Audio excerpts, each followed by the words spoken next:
Study abroad is often something a student at CMU might want to do. However, most students don't have a clue on where they should go. Well, if you're one of those students that wants to give study abroad a try but is confused on where to go, South Korea might be the place for you, and here's why. August 15th, 1948, the day South Korea divides from North Korea, formally begins. But why so recent, you might ask? Well, let's take a look back at what led to the division of Korea. According to myths, the Korean peninsula has been inhabited since 2333 BCE, when Korea's first kingdom was founded, and since then, Korea's history has been one of constant struggle between forces of unification and division. However, we can skip through all of that and get to 1910, when Japan effectively annexed Korea by the Japan-Korean Annexation Treaty. From 1910 to 1945, Japan had control over Korea, and this of course all changed with Japan's unconditional surrender to the Allied forces at the end of World War II.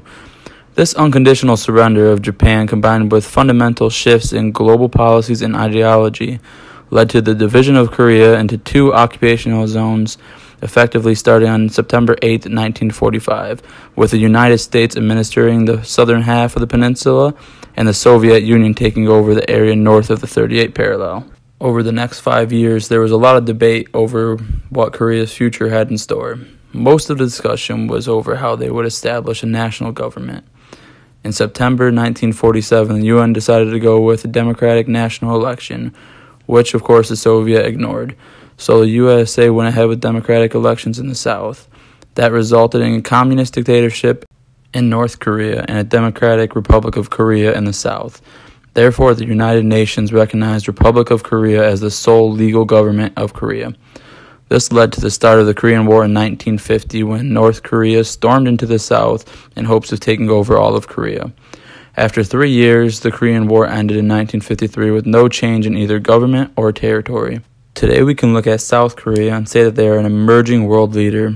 They are the world's 7th largest exporting nation and home to companies like Hyundai, Samsung Electronics, Kia Motors, and many other billion-dollar companies. It is fascinating to see a country the size of Kentucky go from constant struggle to being home of multiple billion-dollar companies. For students looking to do study abroad in South Korea, the fact that there are multiple billion-dollar corporations means plenty of internship opportunities. Now to look at the real reason someone from CMU might want to study abroad in South Korea. Megacity and capital of South Korea, Seoul. Seoul is the world's 16th largest city, home to almost 11 million people, including almost 700,000 international residents.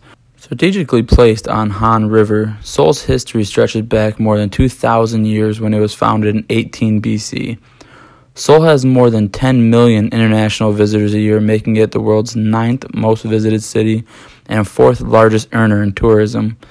In 2017, the city was also ranked 6th in terms of cost of living, so if that internship turns into a full-time job, it's not too expensive or a bad place to live.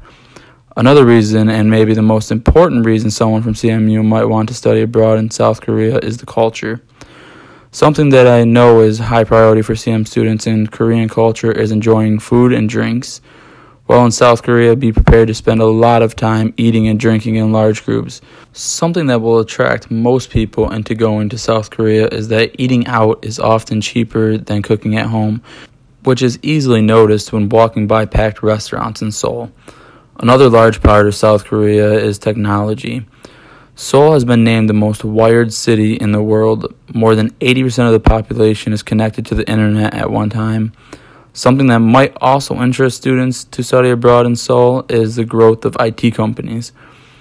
More and more people in Seoul are choosing to start their own IT companies so that they can work on their own ideas, which leads to more jobs and internship opportunities.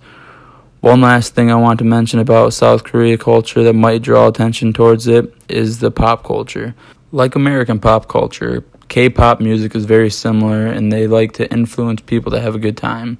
So if you like to party, then Seoul is the place to be. So if you are a student interested in studying abroad somewhere meaningful and full of amazing culture, then South Korea is the place for you.